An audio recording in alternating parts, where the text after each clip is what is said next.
Welcome to Seeds of History, where we dig into the stories that shape the world as we know it. I'm your host, Bennett Tanton, here to plant some knowledge, water it with a bit of context, and see if we can grow a new perspective together. Today, we're embarking on a journey into the story of the Anishinaabe, a people whose resilience and adaptability have carried their culture through centuries of upheaval, colonization, and change. Now, if you're thinking, wait, Anishinaabe? Is that a place? A people or something I should have Googled before listening? Don't worry, we're breaking it all down. The Anishinaabe, made up of the Ojibwe, Odawa, and Potawatomi nations, have lived in harmony with the land for centuries. But this isn't just a history of survival, it's a story of thriving. How they maintained their identity, how they adapted to a changing world, and what lessons their story has for us today. That's the kind of stuff we're about to dive into. Here's what's coming up. We'll explore their cultural roots, where they came from, and what made them tick. We'll look at their deep connection to the environment and how it informed their way of life. Then, we'll examine the challenges they faced during colonization and how they fought back in ways both bold and subtle. We'll talk about the power of oral traditions and storytelling to preserve culture in the face of change. Finally, we'll bring it all home with their modern-day contributions and how their wisdom can inspire us today. Now, before we get started, I've got one favor to ask. If you enjoy this episode, if it sparks a thought, a debate, or maybe even just a little curiosity, please take a moment to like, share, and review the podcast. It helps Seeds of History grow, and I promise it'll make my day. All right, grab a coffee, settle in, and let's get to it.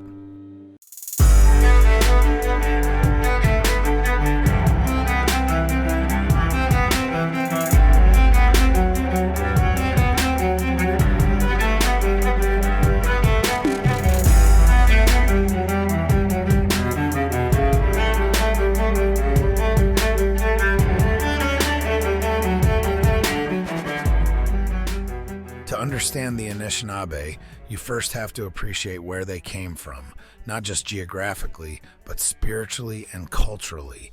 These aren't just names in a history book.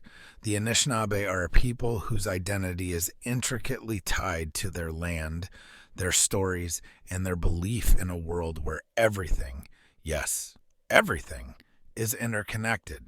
The word Anishinaabe itself means original people or spontaneous beings, depending on how you interpret it. It's a name loaded with significance, a constant reminder of their role as stewards of creation. But who are they exactly? The Anishinaabe is an umbrella term for the Ojibwe, Odawa, and Potawatomi nations. They're like the cousins you actually get along with, distinct in their own ways, but connected by shared roots, values, and history. A migration story for the ages. Let's start with the migration story, which, if you ask me, rivals any great epic. According to oral tradition, the Anishinaabe people originally lived on the Atlantic coast. Yep, think eastern seaboard, the place where today's gridlocked highways would give them a headache. At some point, though, they received a prophecy, 7 prophets to be precise, who told them to move westward until they found the place where food grows on water. Now, if a prophecy told me to pack up and find a place like that, I'd assume it was either the weirdest scavenger hunt ever or a coded message for get out while you still can. But the Anishinaabe trusted their guidance. They moved, following rivers and lakes, adapting to new landscapes as they went. Finally, after generations of migration, they reached the Great Lakes region and discovered wild rice, or manuman. This was their food that grows on water, fulfilling the prophecy and cementing their connection to this region. What's wild about this story is that it's not just myth. It's backed by archaeology and linguistics, showing their westward movement over time. Clans and community. Once they settled, the Anishinaabe built their society around a clan system called the Totem. Think of it as a mix between a family crest and a survival strategy. Each clan had a role. Some were warriors, others were teachers, healers, or leaders. But here's the genius of it. The clans weren't just about division of labor. They were also a system of checks and balances. Leaders weren't hereditary. They were chosen based on skill, wisdom, and their ability to serve the people. Imagine that. Leaders being picked because they're good at leading. Crazy, right? This system fostered a sense of unity while allowing everyone to bring their unique strengths to the table. It wasn't just about surviving. It was about thriving as a community. Spiritual beliefs, a world alive with meaning. Now, you can't talk about the Anishinaabe without touching on their spirituality. To them, the world wasn't just alive. It was brimming with meaning. Everything had a spirit, or Manadu, whether it was a towering oak tree, a meandering river, or even the wind on a cold morning. Their creation story reflects this worldview. According to tradition, the world was formed on the back of a giant turtle, hence the name Turtle Island for what we now call North America. Humanity, they believed, was given a special role, not to dominate, but to maintain harmony in the natural world. This philosophy wasn't just poetic, it was practical.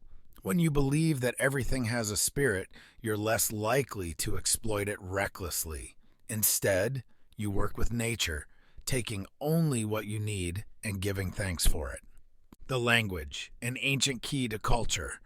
Language was, and still is, at the heart of the Anishinaabe identity. They speak Anishinaabe-Moan, a language as rich and nuanced as their culture. Here's a cool tidbit. The language is verb-based, meaning it focuses more on actions and processes than static objects. For example, instead of saying the tree, they might describe the tree as something alive, growing and changing. This linguistic structure mirrors their worldview. Nothing is fixed. Everything is in motion. But here's the challenge. Like so many indigenous languages, Anishinaabe-Moan faced near extinction due to colonization and forced assimilation. We'll touch more on that in later sections, but for now, let's acknowledge the resilience of those who have worked tirelessly to preserve and revive it. Lessons from their roots. What can we learn from the cultural roots of the Anishinaabe? First, their migration story reminds us of the power of trusting in a vision, even when the journey feels uncertain. Their clan system shows the strength of community and shared responsibility, and their spiritual beliefs teach us to see the world not as a resource to be exploited, but as a living entity to be respected. These aren't just historical footnotes, they're blueprints for a better way of living. All right, we've scratched the surface of the Anishinaabes' cultural roots. Up next, we'll dive into their connection with the environment and how it shaped their way of life. Spoiler alert, they were sustainable before it was trendy.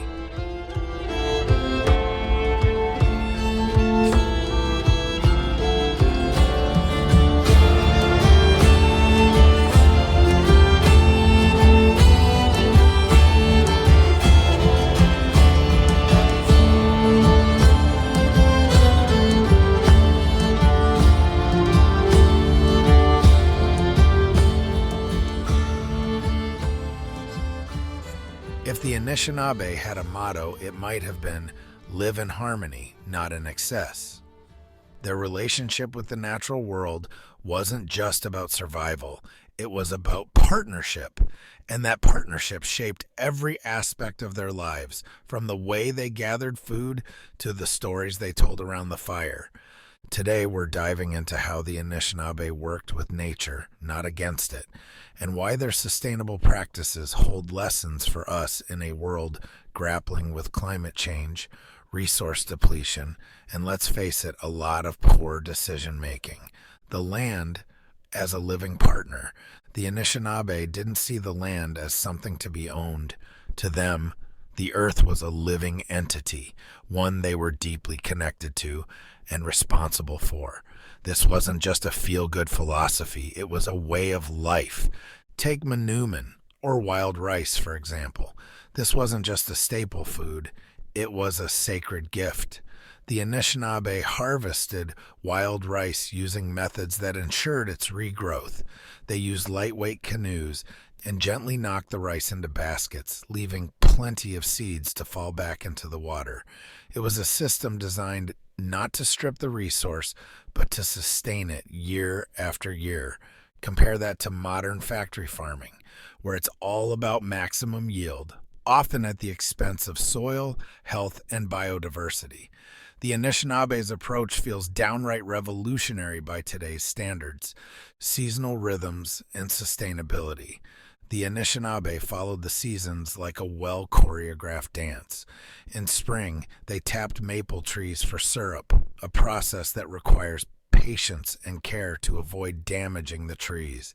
In summer, they fished the abundant waters of the Great Lakes, and in fall, they gathered wild rice and hunted game to prepare for winter. Here's the kicker: they never overdid it. They took only what they needed and always left enough for the ecosystem to recover. It wasn't because they were early environmentalists in the modern sense. It was because they understood that depleting your resources today means starving tomorrow. Think about that the next time you see someone stockpiling toilet paper during a panic. Medicinal knowledge and the power of plants. The Anishinaabe were also masters of plant medicine. They didn't have pharmacies, but they had something better: intimate knowledge of the plants and herbs around them. Cedar, sage, sweetgrass, and tobacco weren't just used in ceremonies. They were part of their medicinal toolkit. For instance, cedar tea was used to boost immunity during harsh winters, and sweetgrass was burned to cleanse spaces, both physically and spiritually. It wasn't just about curing ailments. It was about maintaining balance within the body and the environment. Today, as we rediscover herbal medicine and natural remedies, it's clear the Anishinaabe were ahead of their time. Sacred spaces and respect for the land. Certain places held special significance for the Anishinaabe. These weren't just scenic spots. They were sacred spaces where the spiritual and physical worlds intersected. Islands, rivers, and even certain forests were treated with reverence. One example is Madeline Island in Lake Superior, considered the spiritual heart of the Anishinaabe people. It was a place for gathering, storytelling, and ceremony. They didn't build permanent settlements there, recognizing it as a sacred site meant for specific purposes. It's a sharp contrast to how we treat land today, bulldozing sacred sites for shopping malls and pipelines. The Anishinaabe understood that some places aren't meant to be used. They're meant to be respected. Lessons for the modern world. So, what can we learn from the Anishinaabe's relationship with nature? First, they show us that sustainability isn't just about technology or policy. It's about mindset. It's about taking what you need and leaving the rest, about understanding that short-term gain can lead to long-term loss. Second, they remind us of the importance of listening to the land. Nature speaks through the health of the soil, the abundance of wildlife, and even the changes in the weather. The Anishinaabe didn't need climate models to tell them what the earth needed. They observed, adapted, and respected. And finally, they challenge us to see the world not as a resource to exploit, but as a living partner in our survival. That shift in perspective could be the key to solving some of our biggest environmental challenges.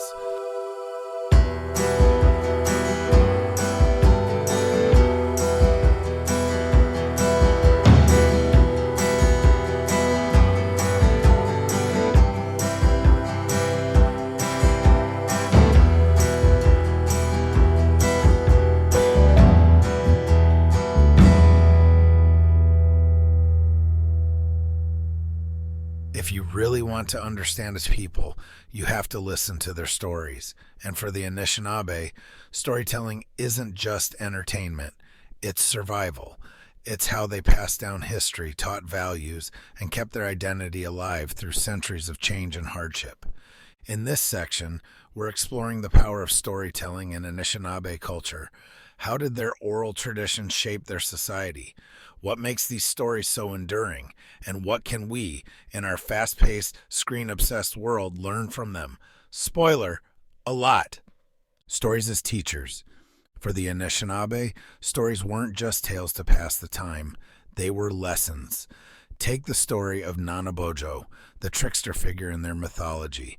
Nanabojo's adventures are packed with humor, but they're also moral guideposts, teaching listeners about respect, humility, and the consequences of greed. One classic Nanabojo tale involves him trying to outsmart a group of ducks by tricking them into singing with their eyes closed so he can capture them. Predictably, his plan backfires spectacularly, leaving him both hungry and humbled. The lesson? Arrogance and deception rarely pay off. These stories weren't just for kids either. Adults learned from them too, because the lessons were universal. They reinforced the values that held the community together: honesty, generosity, and a deep respect for the natural world. History in the spoken word. Imagine this. You live in a world with no written records, no Instagram stories to chronicle your daily life, and no Wikipedia to fact-check your claims. How do you ensure that your people's history is remembered? For the Anishinaabe, the answer was oral tradition. Elders served as living libraries, preserving the collective memory of their people. Through stories, they passed down knowledge of migrations, alliances, and even treaties with the Europeans. But here's the thing. Oral history isn't static. It evolves with each telling, allowing it to stay relevant while staying true to its core. It's like a living document, flexible enough to adapt while remaining deeply rooted in truth. In fact, many Anishinaabe oral histories have been corroborated by archaeological findings, showing just how accurate these traditions can be. For example, their migration story, which describes a journey from the Atlantic coast to the Great Lakes, aligns with evidence of their westward movement over centuries. The power of metaphor and symbolism. One of the most fascinating aspects of Anishinaabe storytelling is their use of metaphor and symbolism. Their stories often weave together the physical and spiritual worlds, creating layers of meaning that resonate on multiple levels. Take the story of the Great Flood, a common theme in Anishinaabe mythology. In this tale, the world is covered in water, and a group of animals works together to create a new land.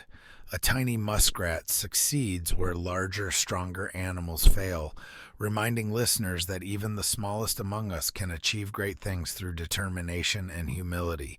Stories like this weren't just entertainment. They were a way of framing the world, teaching resilience and inspiring hope. Storytelling as resistance. During the dark era of forced assimilation, when the U.S. government tried to stamp out indigenous languages and traditions, storytelling became an act of defiance. Parents told stories to their children in secret, ensuring that the next generation would know who they were, even if the schools tried to strip it away. Even today, storytelling remains a powerful tool for preserving culture. Modern Anishinaabe authors and artists are finding new ways to tell these ancient stories through books, films, and even digital media. It's proof that oral traditions can adapt without losing their essence. Lessons for the modern world. So what can we learn from the Anishinaabe storytelling traditions? First, they remind us of the power of stories to connect us, not just to each other, but to our past and our values. In a world where attention spans are shrinking and nuance is often lost, their stories offer depth, meaning, and a sense of continuity. Second, they show us the importance of listening. For the Anishinaabe, storytelling wasn't just about talking. It was about creating a space where knowledge could be shared, questioned, and understood.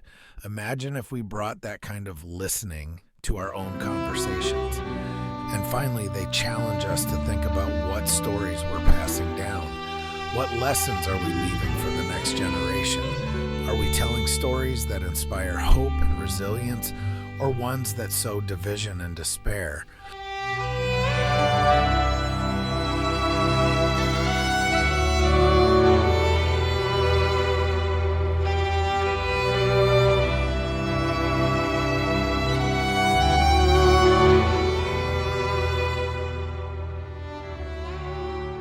Let's talk about colonization, not exactly a warm and fuzzy topic, but one that's essential to understanding the resilience of the Anishinaabe.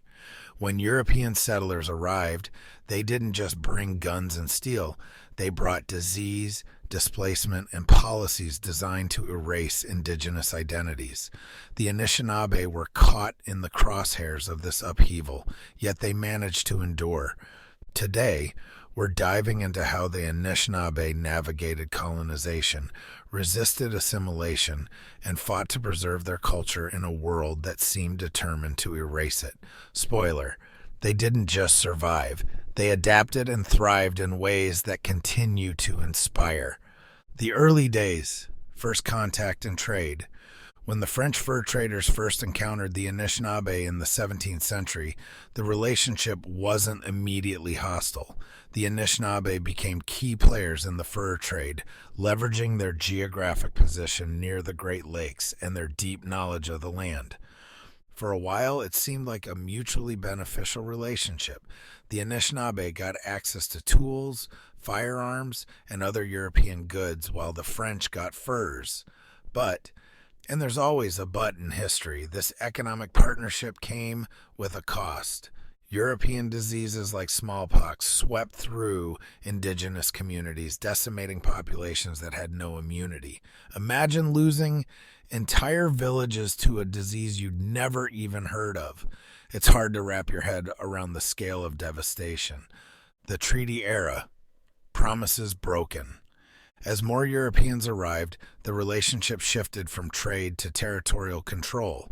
Treaties were signed, many of them under duress or through outright deception.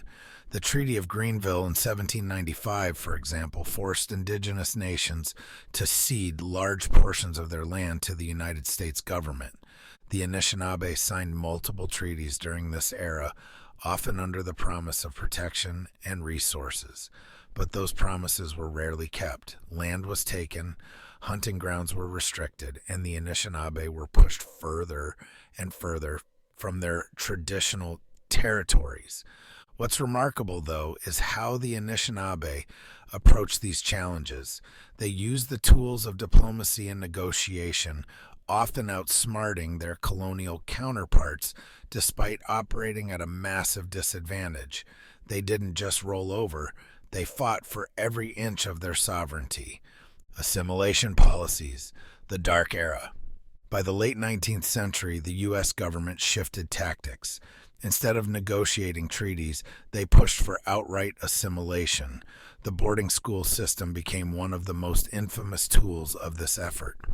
Anishinaabe children were taken from their families and sent to schools where they were forbidden to speak their language, practice their traditions, or even wear their traditional clothing. The goal was clear: kill the Indian, save the man, as one U.S. official famously put it. But here's the thing. Assimilation didn't work. Sure, it inflicted deep trauma, but the Anishinaabe found ways to hold on to their identity. Parents told stories in secret, elders taught traditions behind closed doors, and children who returned home often became cultural bridges, helping to preserve what their schools tried to destroy. Acts of resistance, fighting back. The Anishinaabe didn't just endure colonization, they resisted it at every turn. Sometimes that resistance was overt, like joining coalitions with other tribes to oppose U.S. expansion. Other times, it was subtle but equally powerful. Take language, for example. When Anishinaabe was banned in schools, families continued to speak it at home. They passed it down quietly, refusing to let it die. Today, thanks to their efforts, the language is experiencing a revival. Another form of resistance came through storytelling. Oral traditions became a way to preserve history, values, and identity. Even in the face of forced assimilation, the Anishinaabe kept their stories alive, ensuring that future generations would know who they were and where they came from, adapting to a changing world. The Anishinaabe didn't resist change outright. They adapted to it. They embraced new technologies, engaged in political advocacy, and found ways to navigate a world that was constantly shifting around them. One example is their involvement in modern land claims. The Anishinaabe have used the legal system to fight for the rights guaranteed to them under treaties, often winning significant victories. These aren't just legal battles, they're acts of reclamation, affirming their place on the land that has always been theirs. Lessons in resilience. What does the Anishinaabe story teach us about surviving adversity? First, it's a reminder that resistance isn't always loud. It can be quiet, persistent, and deeply rooted in identity. Second, it shows us the power of adaptability. The Anishinaabe didn't cling to the past, they carried it forward, blending it with the present to ensure their survival. And finally, their story is a testament to the strength of community. In the face of unimaginable challenges, they leaned on each other, drawing strength from their shared history and values.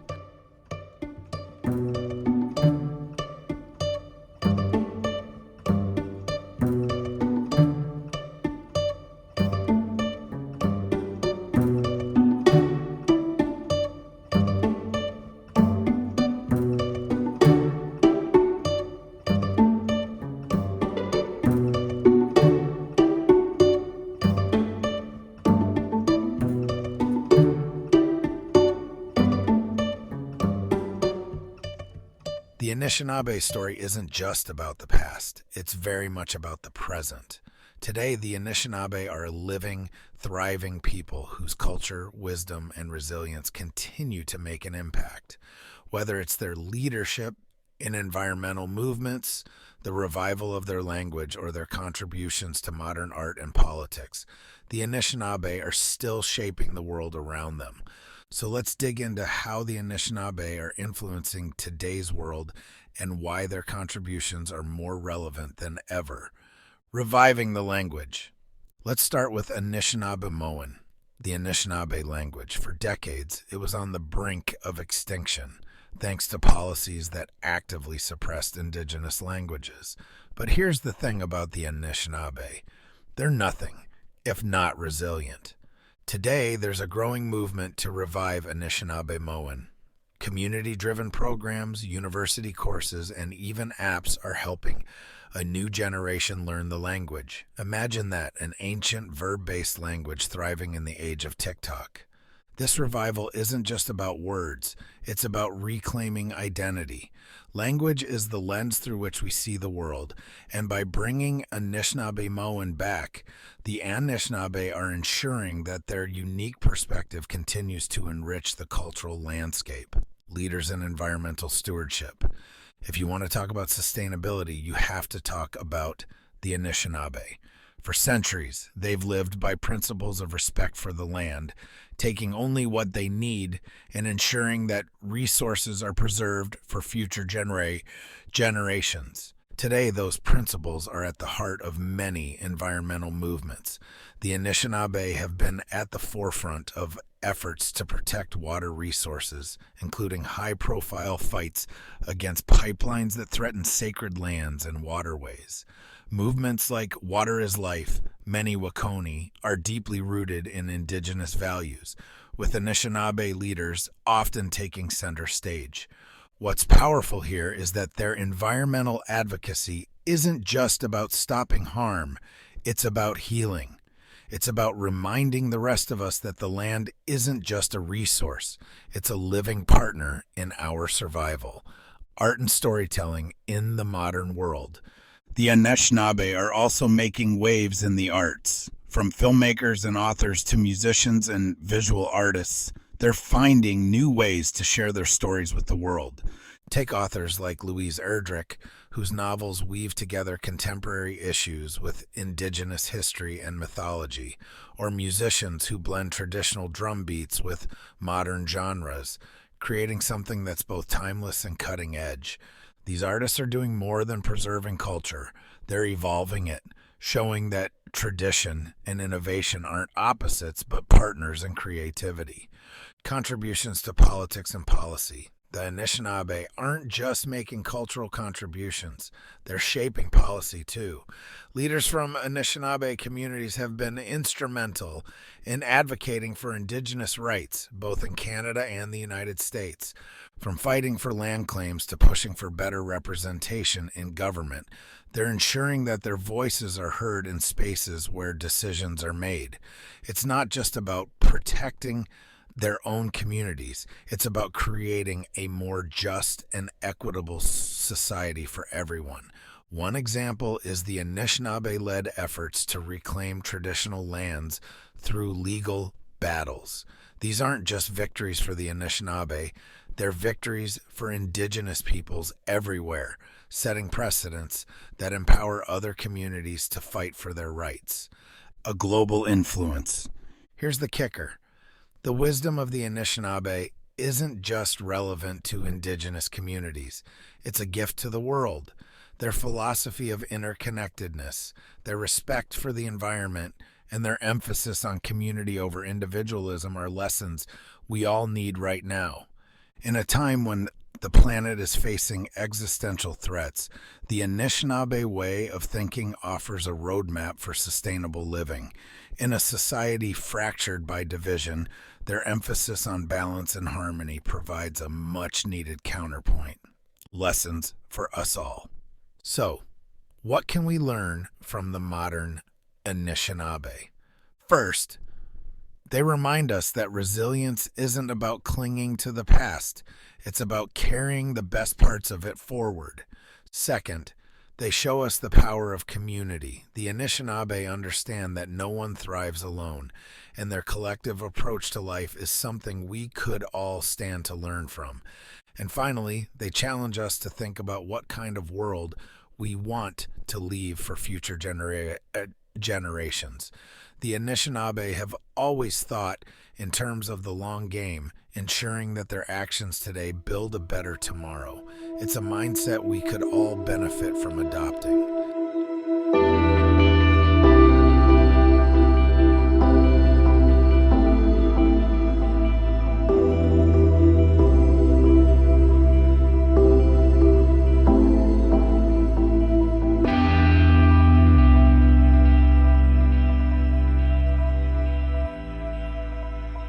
And that wraps up today's journey into the incredible story of the Anishinaabe.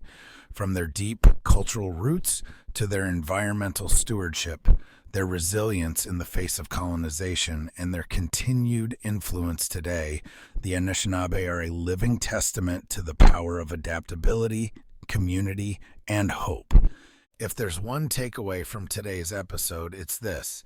History isn't just about the past. It's a guide for the present and a roadmap for the future. The Anishinaabe story reminds us that no matter how tough the challenges we face, there's always a way to adapt, thrive, and leave the world a little better than we found it. Now, before you go, I have one small request.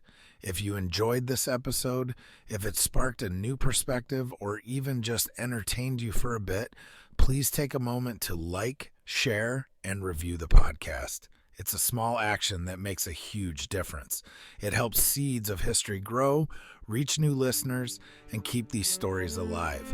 Also, if you have thoughts, questions, or suggestions for future episodes, I'd love to hear from you. You can find me on social media or through the podcast's website. Let's keep this conversation going. All right, that's it for this episode of Seeds of History. Thank you for joining me on this journey. Until next time, remember, history isn't just something you read about. It's something you're a part of. Take care, stay curious, and I'll see you in the next episode.